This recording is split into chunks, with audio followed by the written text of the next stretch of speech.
Right now, Sacramento police are looking for answers after they say a man was found shot dead inside of a vehicle that crashed in the Land Park area early this morning. This comes after another man was shot and killed in Upper Land Park in January.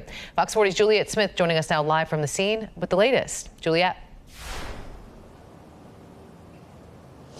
Nikki, now police have cleared this crime scene here, but as you can see, there are still these tire markings from the victim's white truck that plunged into the trees right here. Now, earlier today, I spoke with the Sacramento Police Department about this incident, as well as overall neighborhood safety, following what is at least the second homicide investigation near the park in 2025.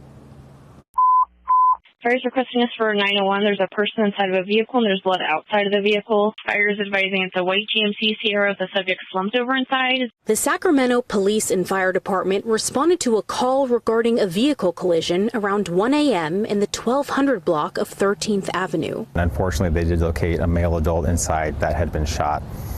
Despite life-saving efforts, that individual, that victim, was pronounced deceased on scene. Homicide detectives and crime scene investigators remained at the scene for several hours. At this time, police say they do not have any suspect information to release or the identity of the victim. They're going to be sort of putting the pieces together to find out exactly what happened, combing through any evidence that's available to them. One neighbor tells us officials removed a trail of blood in front of his home. We saw police cars on each end of the street and across the park, and saw a white truck in that little grove of trees to my right. Again, the street was all cordoned off. There was tire tracks on the street with what looked to be some blood along it.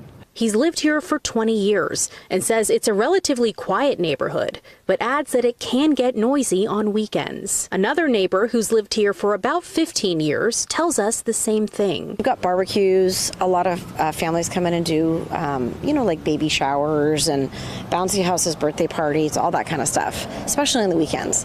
And then when you have like people, racing around and like drag racing, smoking weed. Unfortunately, you're going to have crime everywhere, but this is literally the corner that the daycare's on. So it's just crazy. The resident adds that several other neighbors have come together to address city leaders over what they say is unacceptable behavior in the neighborhood. Now, police believe this was an isolated incident and that there is no outstanding threat to the community. Now, police are obviously, of course, requesting that if anybody has any information on this case, to please contact them. And that is the latest, reporting live in Sacramento, covering local news that matters. Juliet Smith, Fox 40 News.